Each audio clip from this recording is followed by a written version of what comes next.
Hare Krishna. So, as Shruti Dharma Prabhu just mentioned, that what this book is all about, I was very fortunate to come across Srila Prabhupada at practically the last year of Srila Prabhupada's presence in this planet, on this planet. But I had the good fortune, an inconceivable good fortune, of coming very close to Srila Prabhupada and being with him practically all the time for about 9 months. And well, I naturally consider that to be my inconceivable good fortune and sheer causeless mercy of Srila Prabhupada. But I never really thought that those interactions that I had with Srila Prabhupada was that important. They were very important to me, but in simple words, I never really thought of writing those memories down. But recently, many of my godbrothers had been requesting me to write them, and especially when I started to get a lot of pressure from some of my senior godbrothers. And their point was that the time that you had with Srila Prabhupada is very important and it needs to be recorded and left behind for the posterity. Often I spoke about my memories with Srila Prabhupada, but finally I am just presenting it in a book form. When I started writing, actually my writing started from going back to India from the West, and then how I started to search for a guru in India and the experiences, and then finally meeting with Srila Prabhupada. But when my editor started, he went through that, he requested that I also speak about my own life. And so I did that. Incidentally, the editor is the younger brother of Tamal Krishna Maharaj. How many of you know Tamal Krishna Maharaj? Thank you. So Tamal Krishna Maharaj's younger brother is the head of the Department of English in the Iowa University of Iowa. And he is editing, and he is the one who suggested that I write about myself. So that is the first chapter, and this one chapter kind of describes what I had gone through my whole life, and I'll just start off from the beginning, but then I'll go into, in a way I feel bad to speak about myself, because the book is meant to speak about Prabhupada, not myself. And also another consideration is that a sannyasi's past is dead. That life is another person. And after sannyas, it's a kind of a rebirth. During sannyas, you go through the ceremony This, of course, doesn't happen in ISKCON. Srila Prabhupada didn't really introduce all those elaborate and complicated aspects of these ceremonies.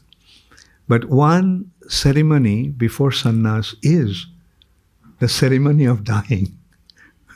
So understanding is that the sannyas life is a new life. Your past life, everything is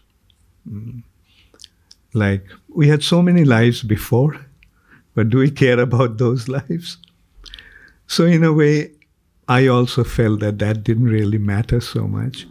But since he insisted, that I kind of wrote in a few pages, and I was also requested that I start reading from there. I was thinking of skipping the first chapter and starting from the second chapter, where my spiritual search began. But anyway, I'll just read from that. This first chapter is entitled as On the Road, because at some point I left India and came to the West. And although many of my friends, those who were coming to the West, they were flying, but a friend of mine and I, being inspired by the youth of America at that time, those who are going to the East, going to India on the overland, we thought of going to the West overland. And that's what we did. That's why this chapter is entitled as On the Road. So anyway, so I started it like, I was inclined towards spiritual life from my childhood. My mother was a pious Hindu who, though she worshipped many gods and goddesses, taught me to have faith in Krishna and Ram, depend on them, and call out to them when I was afraid or sad or distressed. My father was educated, progressive, and westernized, with little spiritual interest. He had found success in the pioneering stages of the Indian film industry, and material prosperity was his main concern. We lived in a prosperous neighborhood in Calcutta, and though motor cars were rare in those days, my father had two. One for local transport and a jeep for outdoor work, such as shooting on location. While his brothers took public transport and wore dhotis and kurtas, traditional Indian wear, he wore three-piece suits and was driven to work by a chauffeur. He was my hero, and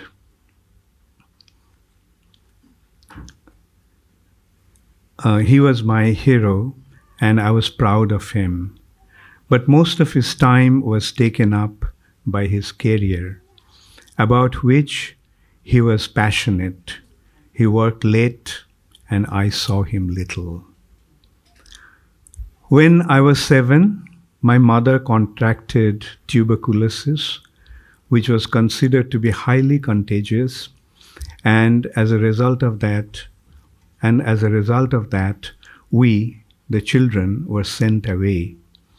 My younger sister to one aunt's house, and my older brother and I were sent to live with my father's elder sister, a widow with 8 children. Her 5 sons and 3 daughters were all grown up, so she showered me with affection. She was a vegetarian and an excellent cook who loved to serve others. We often ate together, and I developed a liking for her vegetarian dishes. But despite my loving aunt and surroundings, I missed my mother. I knew she was sick, but I loved just to be with her and couldn't understand why we could not be together. My father's house was not far from my aunt's, and we were sometimes able to see her, but we were not allowed to get very close or spend too much time with her, which made me miss her and even more. So one day, during a birthday party of one of my cousins who lived nearby, I sneaked out to see her. When I looked in, she was sitting up in bed, propped up by pillows, with her eyes closed. I stood at the doorway, not sure whether to approach her, but when she opened her eyes, I could see her look so happy and surprised, and she beckoned to me to come closer. She thought that someone had brought me, but when I told her that I had snuck away and come by myself, she hugged me and started to cry. I laid my head on her lap, and she caressed me, tears coursing down her cheeks. Then she drew me in and held me in a tight embrace, comforting me with the warm beating of her heart. A few days later, one of my uncles came to fetch my brother and me from our aunt's. I thought we might be going to see our mother, but when we went to put on our shoes, our uncle told us not to. I could tell that something was wrong. I didn't know what had happened, but my brother broke down crying. He understood that family members were not supposed to touch any inauspicious objects, including leather, when someone had died. So I was about 8 years old when my mother died, and that kind of broke our family. My father lost interest in everything, and he kind of felt that he was the cause of my mother's death because of his neglect. And I was growing up in my aunt's house. Prior to that, the arrangements were being made to send me to a boarding school, but that didn't happen. I was sent to a local school, and I lost interest in studies, and I failed. And when I failed, being ashamed, I ran away from home. And so I was traveling in a train, and when I was buying the ticket, the clerk in the counter asked me why I was traveling alone. So I gave him the story that my mother died and I'm used to traveling. I'm going to the school and I am used to traveling. My father was supposed to come with me, but he became busy with some work. Anyway, I told the same story to the curious co-passengers in the train. But I think some of the passengers suspected something, and when the train stopped in one of the stations, he reported to the police. And so then I woke up. They woke me up. I was sleeping actually. They woke me up, and I saw quite a few people standing around me, and there was a policeman. So I couldn't lie to the policeman. I knew that you should never lie to a policeman. So I told him what actually happened. So the police officer, took me to his office and he called my father. And then he took me to his house, and I spent the day there. His wife was very kind. But I just stayed in the room and didn't go out. Then that evening, my father came and took me back. And so after that, I was sent to another uncle house in Tripura, which is the eastern, beyond Bangladesh, next to us, between Assam and Bangladesh, surrounded by Bangladesh actually. And there, one of my uncle was there.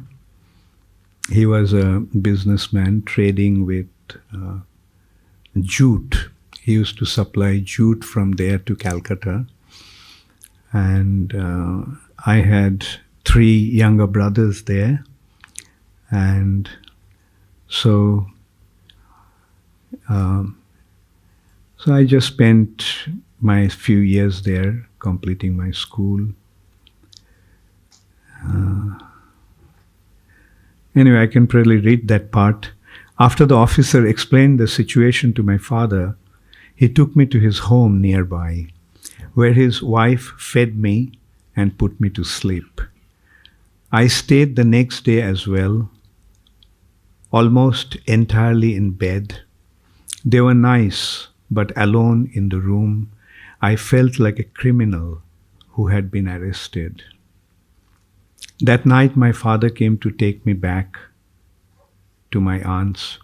There he sat with me, and we had the longest talk I could remember having with him. He told me how much he loved me and how much confidence he had in me. No matter what I had done, he said, he knew that I was a good boy and would never do anything really bad. My mother, he had loved me, he assured me. She still did. Then he sat silently as I cried out the agony of separation. So I was sent to a place, a small town called Khwai. Khwai was a quiet little town on the bank of a river, surrounded by mountains. People knew each other and seemed to lead simple, happy lives. Unlike his brothers, my uncle had chosen business over education, and he had become quite successful, supplying jute to the mills in Calcutta. Everyone in the town treated him with affectionate respect. Initially, I felt that I was being sent to Khwai as punishment for my crime of running away. But my experience in Khwai soon relieved me of such misgivings.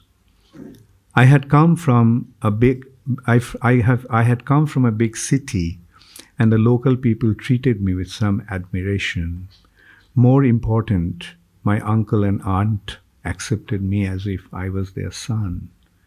And I was like a big brother to their 3 small children. My aunt even told me that when for a long time she had not been able to have a child, she had requested my mother to give me to her, and now the Lord had fulfilled her dreams. So I began to settle into this life there. So anyway, that's how I went to that place. My strongest subject was English. Most educated Indians, or at least most those I knew, believed the saying, West is the best. Although Britain's rule had ended in 1947, 2 years after my birth, the culture was still prevalent. As one of my teachers told us, quote, if you want to learn English, you have to read in English, speak in English, think in English, even dream in English. And I worked diligently to follow his instruction.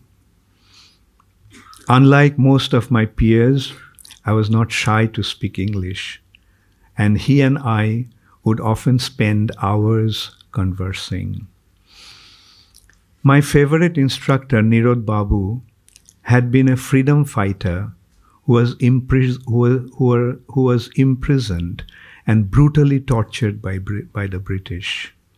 I was told that they had damaged a vein that supplied blood to his brain, and that as a result, he had lost his mental stamina. He would often become exhausted and sit in pain, holding his head in his hands. But when he was able to teach, he was brilliant. It was such a contrast. He had been a freedom fighter trying to free India from the British rule and hated the British, but he loved their language. I loved literature and was fascinated by authors' wordplay and stories.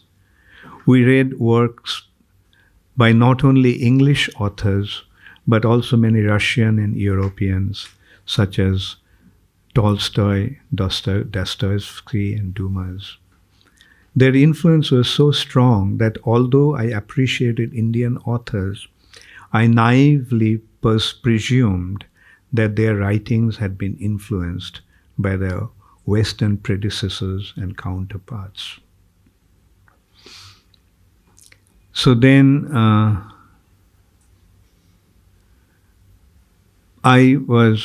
after school I went to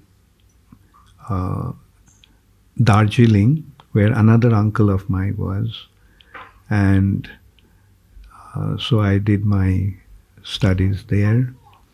But then I got a scholarship for flying training, and that could have, anyway. So then I came back to Calcutta, and then finally I decided to go to the West.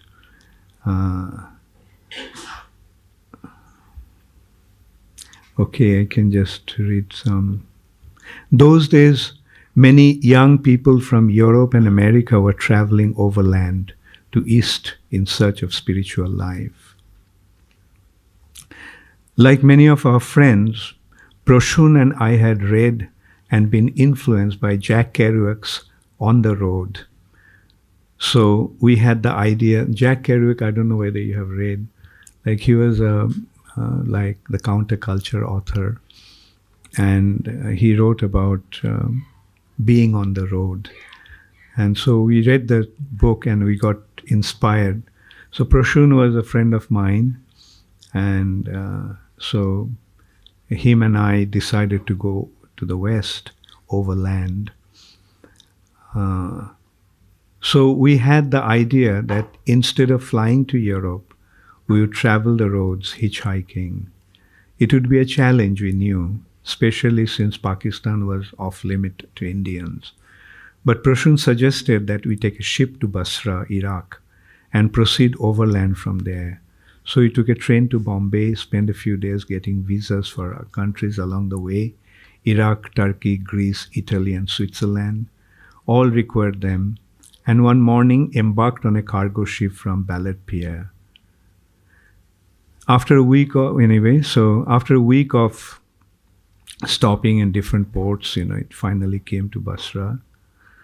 We heard that there was a Sikh temple in Basra where we could stay for free, and some young local boys showed us the way. We immediately became friends with them, and they said that they would pick us up the next morning and show us around the city. We had not planned to stop for long there, but we had such a good time with our new companions, seeing their college, meeting their friends, and visiting the mosques, old Latin church, and Indian market, that we decided to stay a few more days.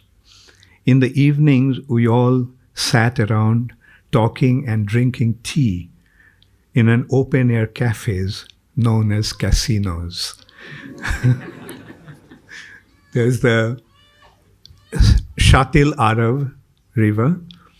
And on the bank of the Shatil Arav, they have this open air restaurant sort of.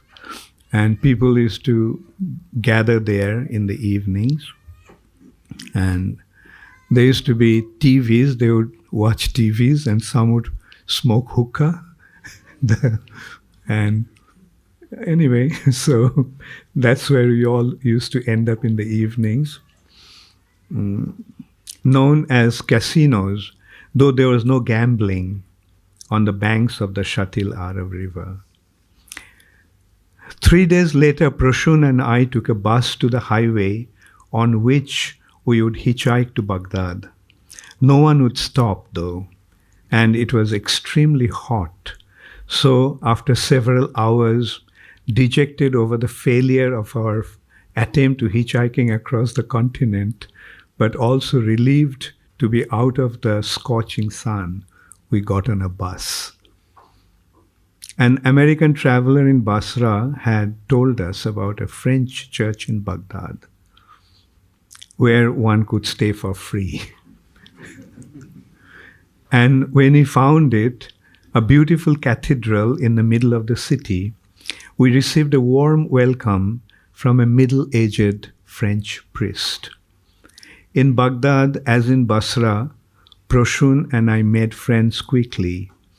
We connected with a group of affluent university students who showed us the city and hosted us at restaurants, responding to our expressions in gratitude by saying, "No thanks for duty." Like that was their very common expression. Like when you said thank you, they would respond by saying, "No thanks for duty."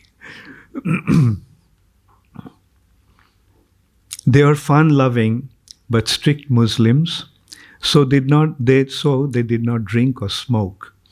And we visited them in their homes practically every day, sipping tea from small, fine, gilded glasses in their large villas and beautiful gardens. One of their mothers washed and pressed our clothes for us. And when we got them back, I found that one of my socks, in which I had worn a hole, had been perfectly mended. So, okay, let me just keep reading this part. Even with our friends' warm hospitality, however, I was determined to resume our journey. I tried to convince Prashun to come along, but he was adamant on staying back.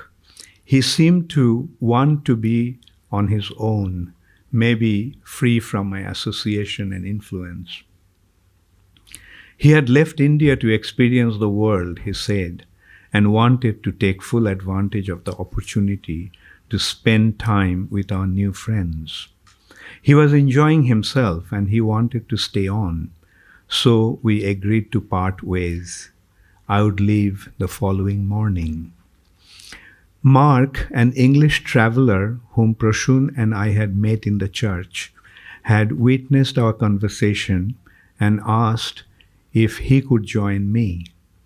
We had already developed an amiable relationship, so I agreed. When one of our Arab friends, Ahmed, heard that we were heading north towards Turkish border, he suggested that we visit his family in Zako in Kurdistan. So that was our next destination. Having found hitchhiking in Iraq practically impossible, I suggested that we travel by bus. Ahmed had alerted his friends that we would be coming. So when we arrived, we were greeted by a warm reception and brought right to his house. His father, an old man with a long flowing beard, greeted us with a broad smile. He did not speak any English, but Ahmed's sister was fluent, and both she and his friends took great care of us. Zako was a small town with little to see, but we were drawn in by its ruins, which bore signs of rich history and culture. Few of Ahmed's friends spoke English, but we developed a simple bond of friendship with gestures and smiles. We played soccer together, and afterwards we would cool ourselves in the shallow waters of the local river. Orchards of apples and pears and figs grew on its banks, and we would sit beneath the trees and enjoy their fruits. When after 3 days the time came for Mark and me to move on, many of our Zako acquaintances, even the women, came to their doors to bid us farewell. After my experience in Basra, I was not optimistic about hitchhiking, but this time Mark insisted. Several of the boys walked with us to the highway, and as we tried to hitch a ride, they stood nearby watching. As hour after hour passed without success, I gave up whatever little hopes I had. Finally, one of the boys got an idea, and the next thing I knew, a few of them had stopped a passing truck, spoken to the driver, and were waving at us. They stopped the truck, they spoke to the driver, and convinced him to take us to the Turkish border. And so then they called us. That's how we got our first ride. And were waving at us. Somehow that convinced him to take us to the Turkish border.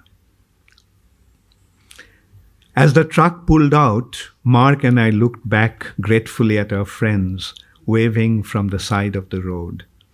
The driver spoke a few words of English, just enough for us to carry on a friendly conversation. He was going into Turkey to Diyarbakir, he said, and would take us there. When we reached the outskirts of the city, Mark suggested that we not enter, but stay on the road. It was already quite late, so we decided to spend the night on the roadside. I had never slept out in the open, and it was a wonderful feeling to rest on the bare ground under the star-studded sky.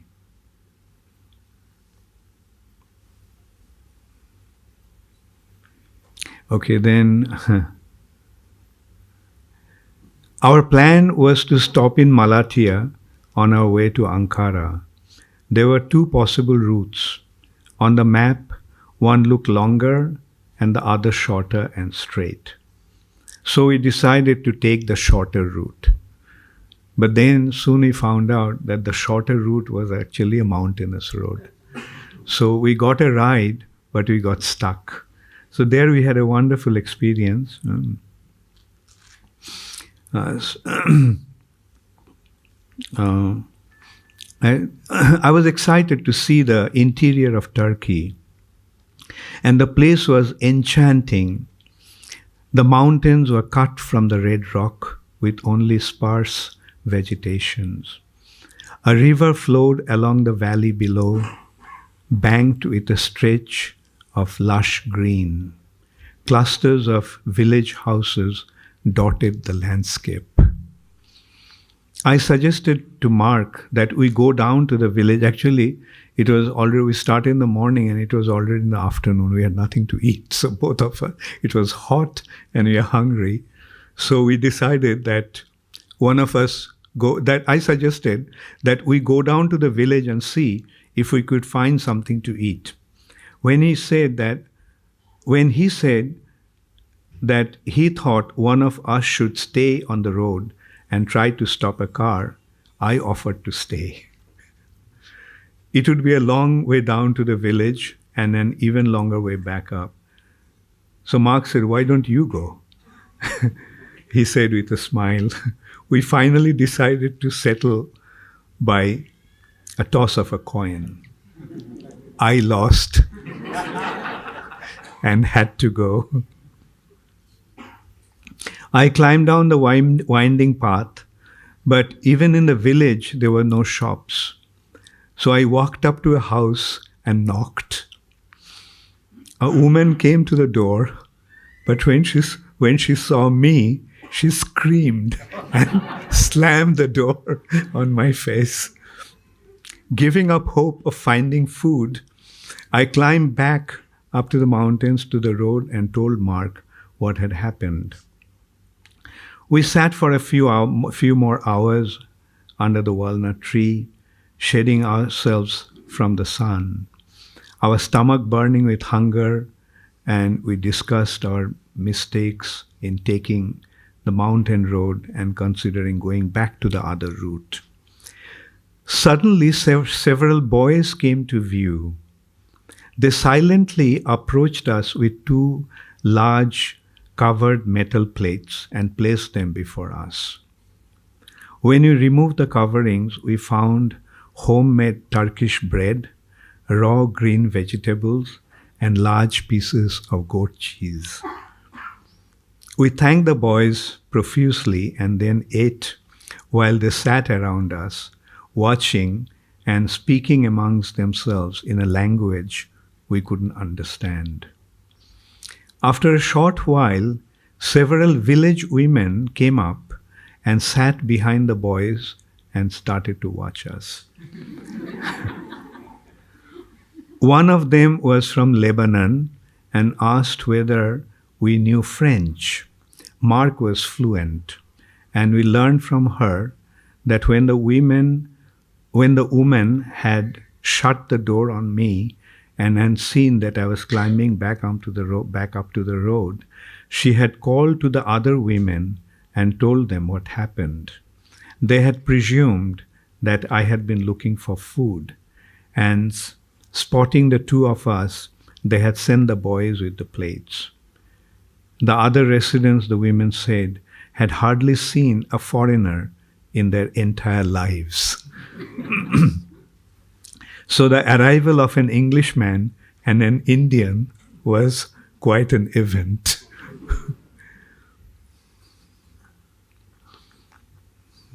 So these were a wonderful experience.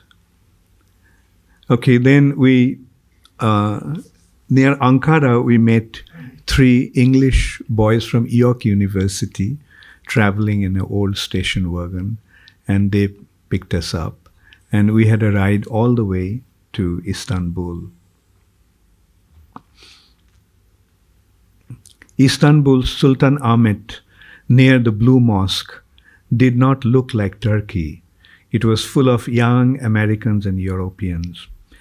Their alternative hippie lifestyle were new to me, but most were quite broad-minded, and we made many friends.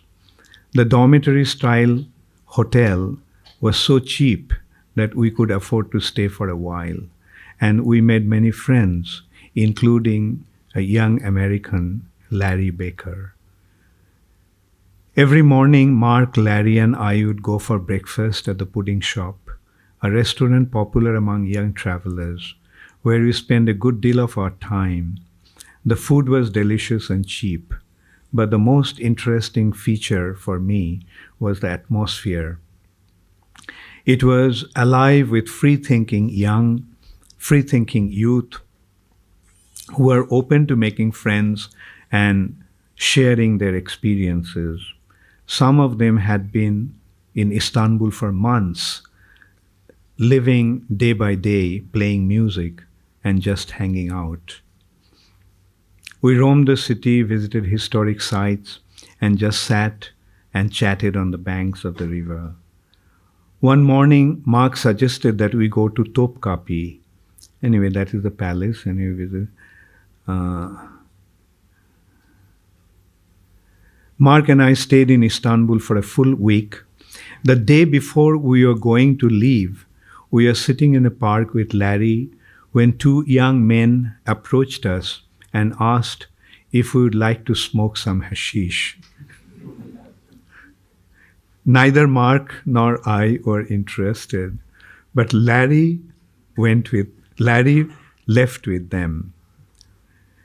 He didn't come back that night, and the next morning, worried, we told the manager of the pudding shop, we are concerned that those young men could have been the plainclothes policemen, and that Larry might have been arrested. The manager told us not to worry. If anything, even if there were police, they would just frame Larry to get a bribe. Drugs were not a big deal in Turkey unless you are caught with smuggling large quantities. Larry didn't return that morning, but reassured by the manager, we posted 2 notes on the pudding shop's notice board, one for Larry and one for Prashun, and left for Greece. Like many Indian boys, I had been enchanted by Alexander the Great. My brother had told me the story of Alexander and the massive, legendary horse, Bucephalus. No one had been able to tame Bucephalus, but Alexander spoke to it soothingly and turned its head towards the sun so it could not see its shadow, which had been the cause of its distress.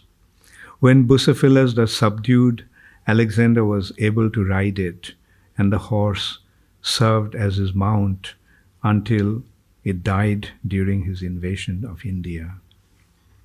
I had also loved hearing about Alexander's encounter with the Persian king Darius. Darius had a huge army, 5 times larger than Alexander's. So when he had been challenged by Alexander, whom Darius considered to be a mere boy, he was so confident of victory that he brought his wife and mother along with him. But Alexander attacked him unexpectedly at a mountain pass, away from the battlefield. Darius ran away, leaving behind his wife and mother, who were taken into custody. When he then offered a huge ransom in exchange of their freedom, Alexander replied that he was not interested in the ransom, but would release the women if Darius appeared before him and knelt in submission. Darius did as ordered, and Alexander set the women free. So this way just recalled some anecdotes that I learned from my childhood.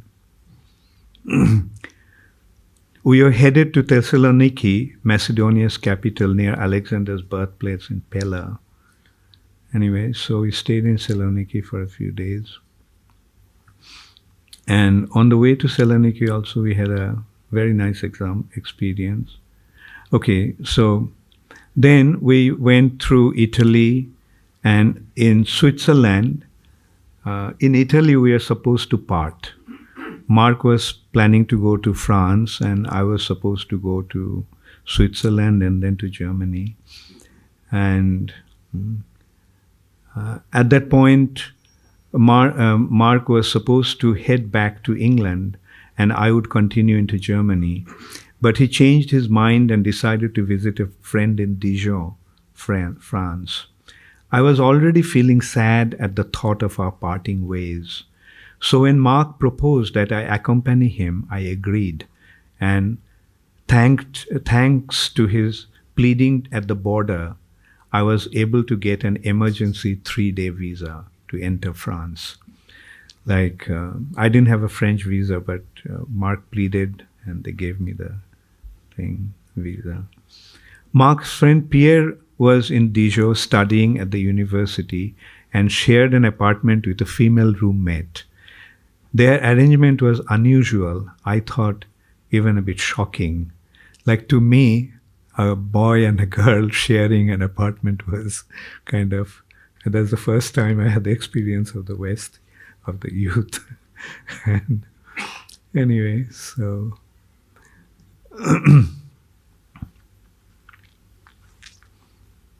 so then anyway, I went to Hamburg. One of the first people I befriended in Hamburg was Bill McCabe, an American exchange student from the University of Dayton. In India, I had been a member of the United States Information Service, which had a good library and promoted various aspects of American culture. One of its features was jazz club. It was a jazz club, and every Saturday afternoon, my friends and I would listen to swing and bebop and challenge each other to identify each musician. America House, where I met Bill, was the German counterpart, beautifully located in the middle of a large garden near the university. I went there frequently, most to read in the library. And one day Bill walked up to me and introduced himself. He was interested in India, he said. Many of his friends had already been there and wondered where I was from. Bill introduced me to his group of friends, Chuck, Ray, Jack, Connie, and Suzanne, all Dayton students. My German was still not very strong, so I did not develop such close relationship with many local students, but my friendship with this group developed quite spontaneously. And anyway, then, this is... One day, when we were all together, Chuck asked me whether people in India really died of starvation.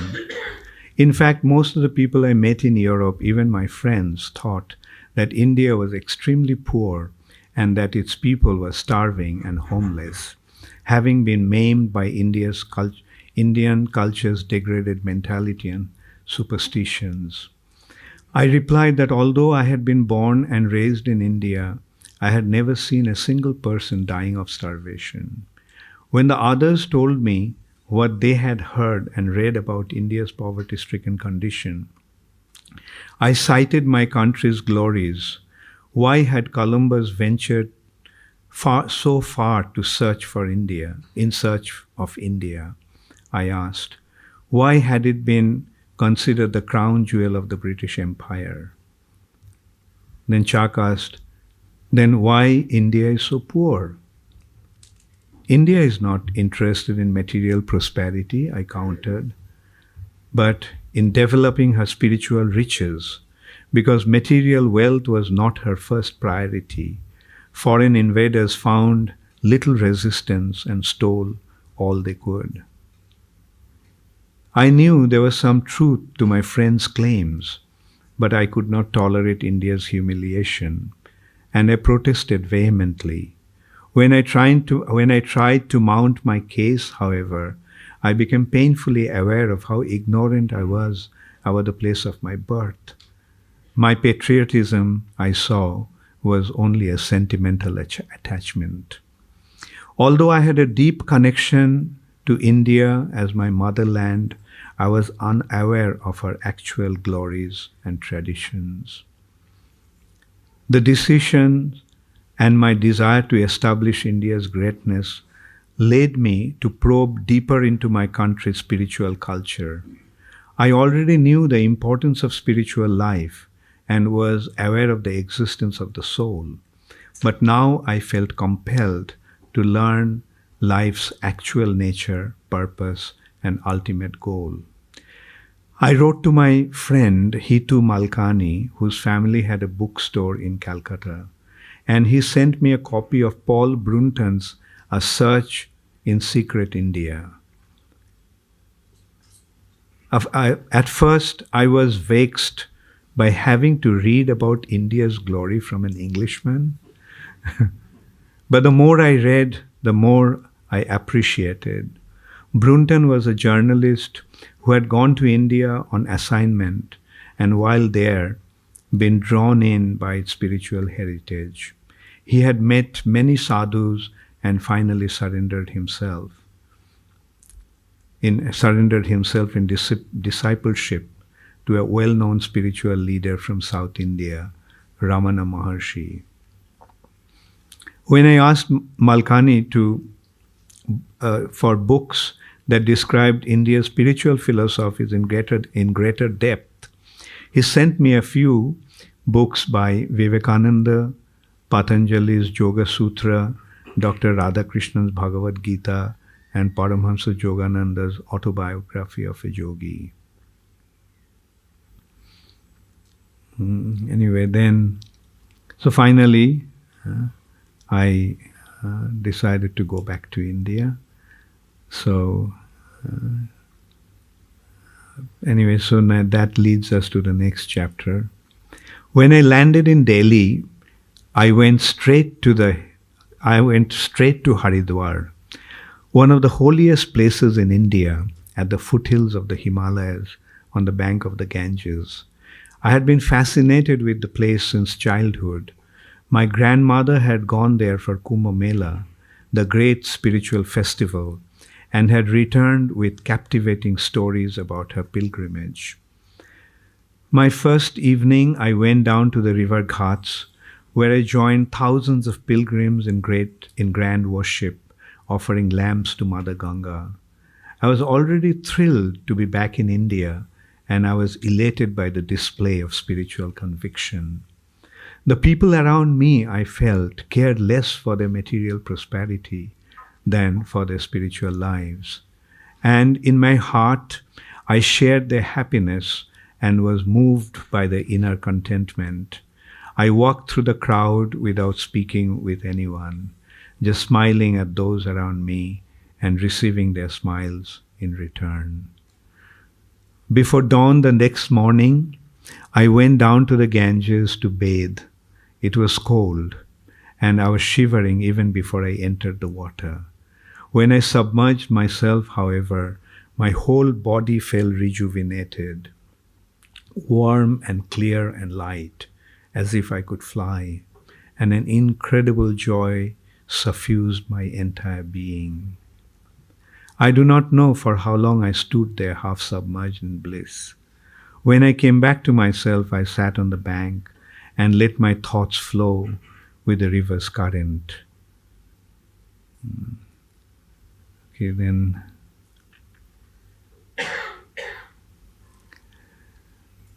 So I was staying in a kind of guest house, government guest house, and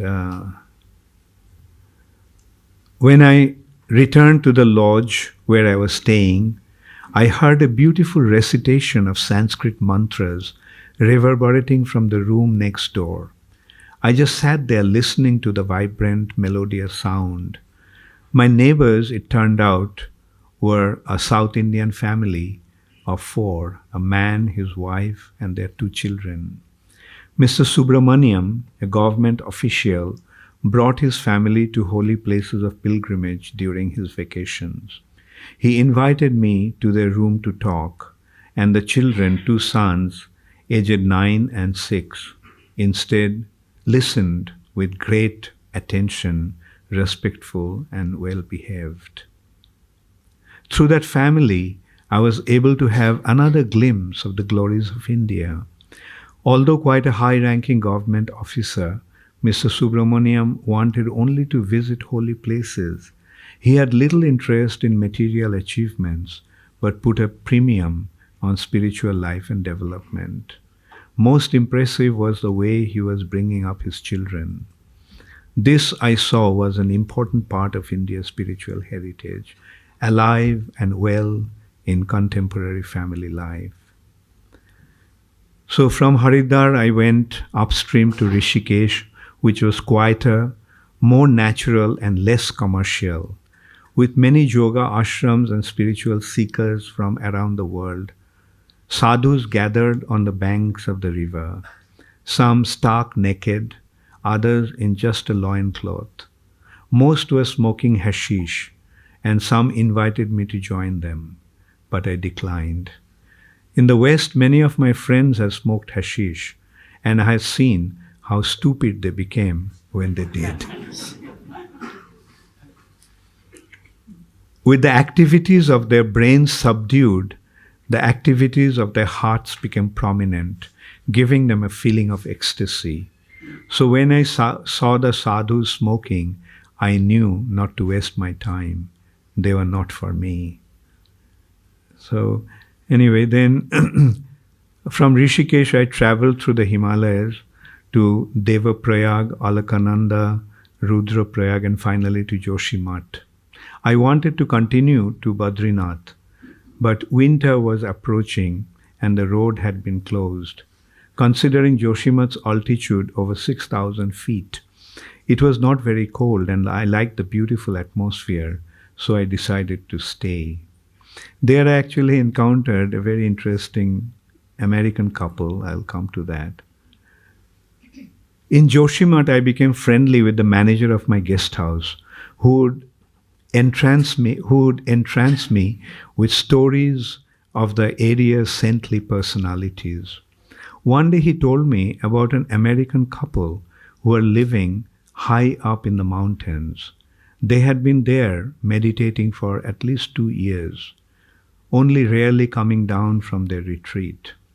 I wanted to meet them, I said, but he told me that they did not meet anyone.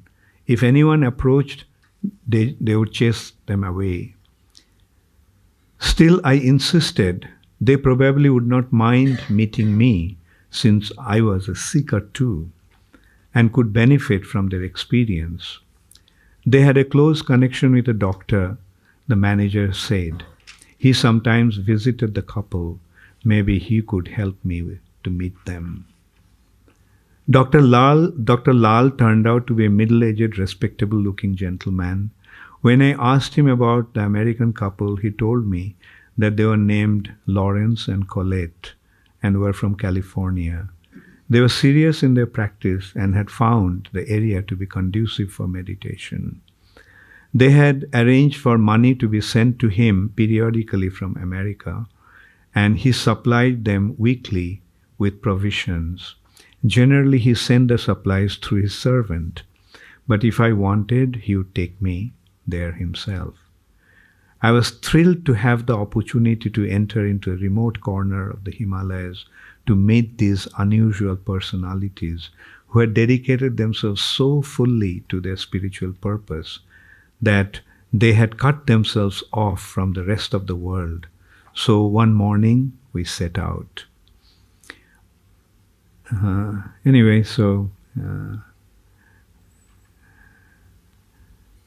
The place was exquisitely beautiful. I could understand why the couple had selected it for their meditation to achieve the goal of life, freedom from the bondage of the material world.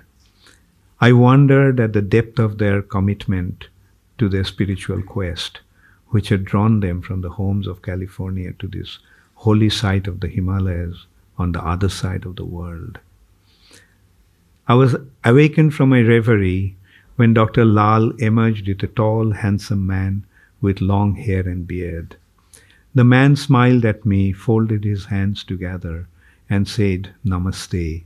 He introduced himself as Chidananda, a name I thought that must have been given to him by a spiritual master.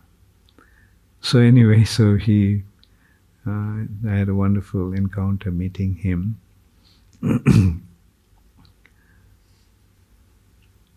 So, my encounter with Chidananda was one of the most memorable experiences I had in my time in the Himalayas. But I had not yet found my guru, and I was still searching. Next, I descended to the Gangetic plains. I stayed at many ashrams and monasteries and associated with many spiritual practitioners. And all of my experiences were unique and educational. But one stood out in its depth. I had known about the female saint Ananda Mahima from my childhood. One of my aunts was her disciple, and she had told so many fascinating stories about her. So when I came across one of her ashrams on the bank of the Ganges, I decided to stop for a visit. The atmosphere of the ashram was serene, and the residents were friendly. The ashram head, Sarupananda Swami, took a liking to me and treated me with warmth and great care. And we spent a lot of time together. Seeing my sincere search for a guru and inclination to a spiritual life, he considered me to be a ripe candidate for discipleship and decided to take me to Ananda Mahima, who was in Benares at that time. The Benares ashram was packed with Ananda Mahima's followers and admirers, but she treated me with special kindness and affection, and spent considerable time answering my questions and offering advice. Every evening she would have a public darshan, which hundreds of people would attend. Most of the time she simply sat there in silence, and people were happy just to see her. Senior disciples would speak about her glories and discourse on various spiritual topics. Sometimes there would be a kirtan, congregational chanting, and during the kirtan, Anandamayi would sometimes fall into a trance.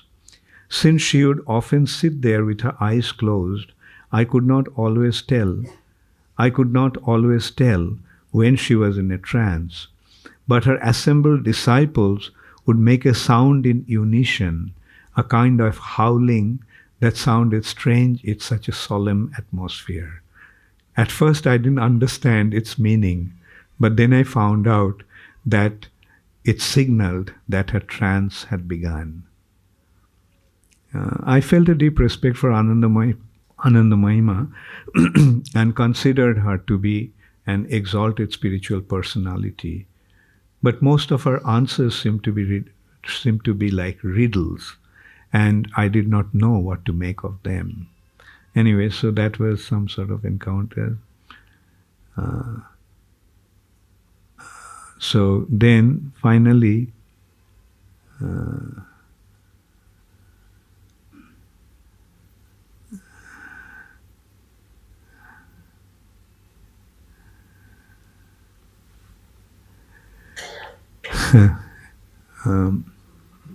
I like Swarupananda Swami, and on top of everything, I had developed a deep appreciation for Anandamayi. Finally, I decided to join. I almost joined that ashram. So one evening, Swarupananda Swami took me to see Anandamayi in her room. When he raised the topic of my joining the ashram,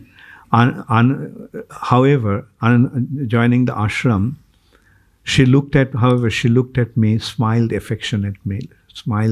affectionately, and declared, "He is not meant for this ashram. He belongs somewhere else." And then she said something I just don't want to mention anyway.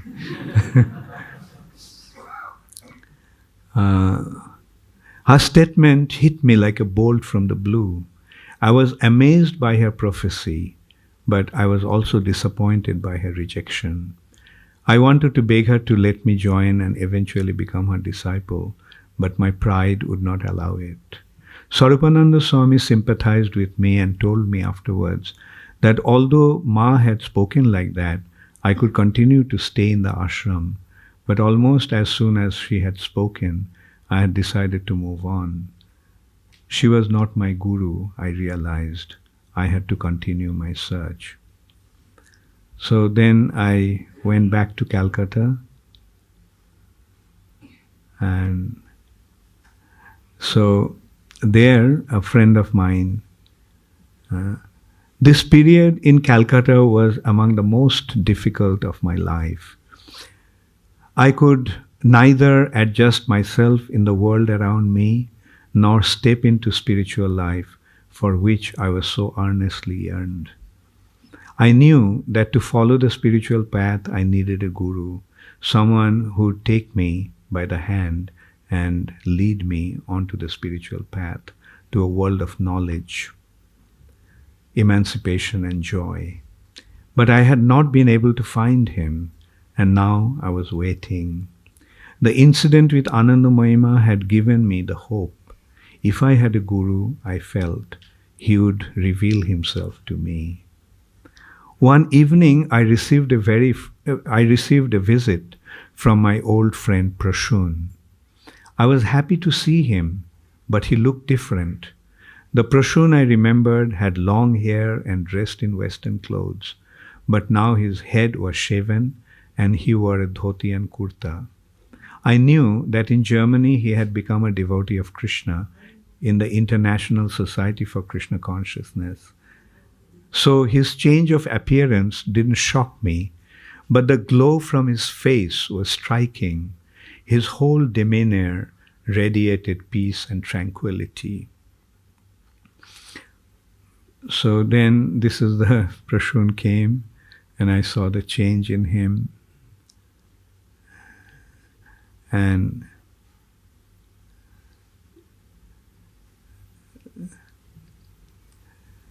so when I heard that Prashun had joined ISKCON, I did not think he was serious.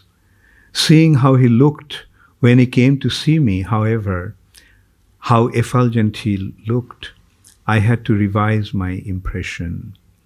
"Are you really serious about your involvement?" I asked him. He answered with a gentle smile, "Yes."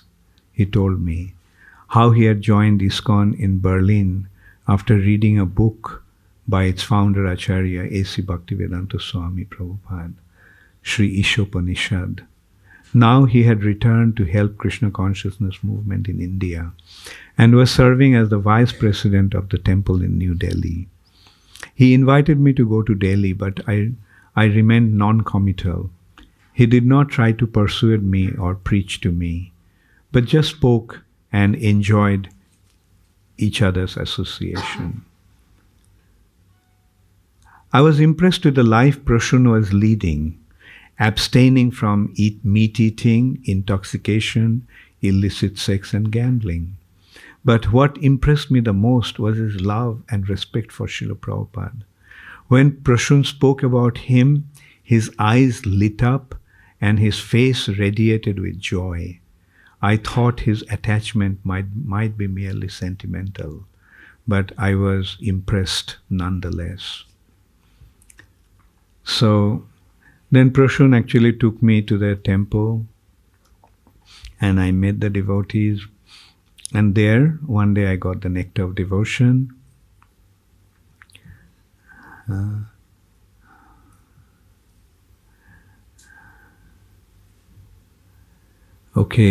Everything was becoming clearer. And the more I read, the more absorbed I became. I lamented having wasted so many years searching without even knowing what I was searching for. Srila Prabhupada was answering all my questions with perfect answers. He explained the cause of our suffering and showed the way out. I could not put the book down. I read all day and night. And at night, I dreamt of Srila Prabhupada. He was sitting on a throne-like seat, and a brilliant light emanated from his body. There was a crowd of people sitting at his feet. I did not ask him anything. I simply offered my obeisances and said, "I surrender myself completely at your lotus feet. Please accept me and guide me." When I woke, my heart beaming with wonderful feeling of fulfillment, I had found my spiritual master. So and then I went to Mayapur, and so that, so the devotees were very friendly and invited me to stay there, and they were all requesting me to stay there and become a devotee, or at least give it a try. And